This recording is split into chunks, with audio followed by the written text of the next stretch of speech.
Hello student, आज हम कक्षा 10 चैप्टर का नाम है विद्युत धारा के बारे में चर्चा करेंगे। और आपको सबसे पहला टॉपिक विद्युत आवेश के बारे में बताते हैं। प्रत्येक पदार्थ परमाणुओं से मिलकर बना होता है। जितने भी पदार्थ हैं, हमारे हाथ में पेंसिल है, ये भी परमाणुओं से मिलकर बना होता है। और परमाणु प्रोटॉनों व इलेक्ट्रॉन व अन्य मूल कणों से मिलकर बने होते हैं। यानी कि पदार्थ किससे बना? परमाणु से बना। और परमाणु किससे बने? इलेक्ट्रॉन, प्रोटॉन व अन्य मूल कणों से मिलकर बनते हैं। अब हम देखते हैं सामान्य स्थिति में पदार्थ में, जब सामान्य स्थिति होती है तो पदार्थ में इलेक्ट्रॉन व प्रोटॉनों की संख्या समान होती है। परंतु कुछ स्थिति ऐसी होती है पदार्थ में प्रोटॉन व इलेक्ट्रॉनों की संख्या में अंतर आ जाता है। अब अंतर क्यों आ जाता है? जैसे कि दो फ्रेंड हैं, उन दोनों के पास 100 रुपये हैं। अभी तक दोनों के पास बराबर थे। अब एक फ्रेंड ने दूसरे को 10 रुपये दे दिए। अब जिसने दिए उसके पास तो 90 रुपये हो गए, और जिस पर गए उसके पास 110 रुपये हो गए। अब इसी तरह यहाँ पर भी कुछ इलेक्ट्रॉनों का आदान प्रदान हो जाता है। प्रोटॉन नाभिक में होते हैं, इसलिए प्रोटॉन का आदान प्रदान नहीं होता। जब इलेक्ट्रॉन का आदान प्रदान होता है तो प्रोटॉनों व इलेक्ट्रॉनों की संख्या में अंतर आ जाता है। जैसे हम देखते हैं, जब किसी कांच की छड़ को रेशम से रगड़ा जाता है। हमने कांच की छड़ ली, एक रेशम का कपड़ा लिया, उसको आपस में रगड़ा, तब कांच से कुछ इलेक्ट्रॉन रेशम पर चले जाते हैं। अब कांच की छड़ से कुछ इलेक्ट्रॉन किस पर चले गए? रेशम पर। तो कांच पर जो देने वाला है, जिसने इलेक्ट्रॉन दिए, वो धनी होता है, इसलिए कांच की छड़ पर धनावेश, और रेशम के कपड़े ने इलेक्ट्रॉन लिए थे, रेशम पर ऋणावेश आ जाता है। जब किसी पदार्थ में उपस्थित इलेक्ट्रॉनों की संख्या में कमी या वृद्धि हो जाती है, या तो इलेक्ट्रॉनों की कमी होगी, अगर इलेक्ट्रॉन उसने दे दिए तो कमी हो जाएगी, और जो ले लिए तो वृद्धि हो जाएगी, तब उस पदार्थ में एक विशेष प्रकार का गुण उत्पन्न हो जाता है। और पदार्थ के इस गुण को ही हम आवेश कहते हैं। इसी में आगे कुछ चलते हैं। किसी पदार्थ का वह गुण, किसी पदार्थ का वह गुण जिसके कारण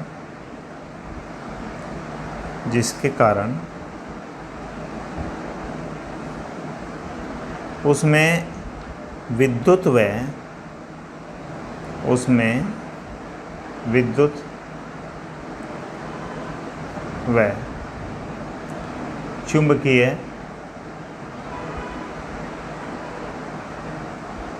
चुंबकीय प्रभाव उत्पन्न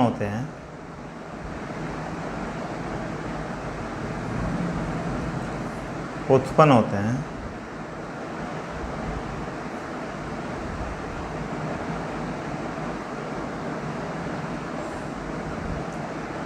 विद्युत आवेश कहलाता है। यानी कि वही क्या होगा? विद्युत आवेश कहलाता है।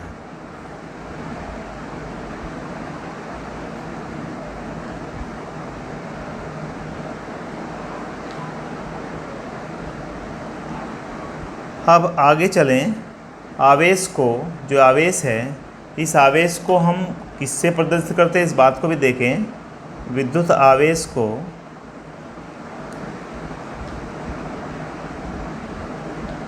क्यू से प्रदर्शित करते हैं। यानी कि जहाँ पर आवेश होता है उसे क्यू से प्रदर्शित करते हैं, या क्यू से व्यक्त करते हैं। जहाँ पर आवेश है वहाँ पर क्यू लिख दीजिए, क्यू से व्यक्त करते हैं। और इसके बारे में बात करें तो यह एक अदिश राशि है।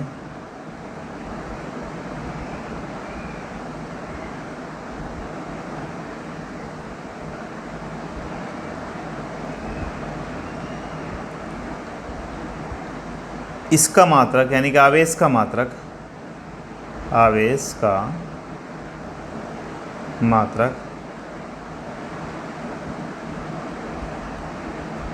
कूलाम, इसका मात्रक कूलाम होता है, कूलाम, और इसे सी से प्रदर्शित करते हैं, कूलाम को सी से डिनोट करते हैं, व्यक्त करते हैं। अब हम बात करें जब आवेश आया, कैसे आया आवेश? इलेक्ट्रॉनों के आदान प्रदान से आया। एक इलेक्ट्रॉन ले लेते हैं, उसके आवेश के बारे में पता करें। एक इलेक्ट्रॉन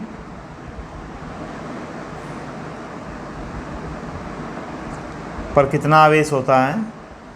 ऋण आवेश होता है, और ऋण आवेश का मान होता है 1.6 गुना 10⁻⁻19 कूलाम। ये इस पर आवेश होता है।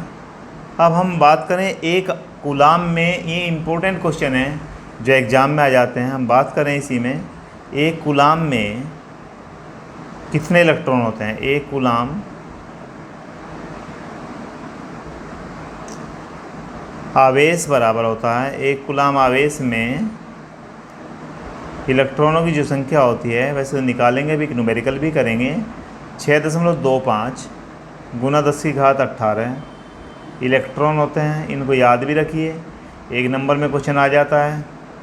अब हमारे पास आवेश को Q से व्यक्त किया, आवेश का मात्रक कूलाम होता है। एक इलेक्ट्रॉन में ऋणावेश वाला यानी -1.6 गुना 10⁻⁻19 कूलाम होता है, और एक कूलाम आवेश बराबर 6.25 गुना 10⁻18 के बराबर होता है। देखिए अभी एक प्रश्न आता है, एक कूलाम आवेश में कितने इलेक्ट्रॉन होते हैं? ये एग्ज़ाम में प्रश्न आ जाता है। अगर इसका हम आंसर निकालें तो अब देखिए हमारे पास आवेश की मात्रा कितनी है? आवेश Q बराबर 1 कूलाम, और इसमें पूछा गया है इलेक्ट्रॉनों की संख्या। अब एक बात याद रखें, Q बराबर आवेश जो होता है इलेक्ट्रॉनों के आदान प्रदान से होते हैं। कितने इलेक्ट्रॉन का आदान प्रदान हुआ तो Q बराबर क्या होता है? N × E, यानी कि हमें निकालना है इलेक्ट्रॉनों की संख्या, N निकालना है। N बराबर क्या हो जाए? Q/E, यानी Q क्या है? आवेश। Q क्या है हमारे पास? आवेश है। E क्या है? एक इलेक्ट्रॉन पर आवेश है। E का मतलब होता है एक इलेक्ट्रॉन पर आवेश। अब हम देखें, हमारे पास Q का मान 1 है और E का मान 1.6 गुना 10⁻⁻19।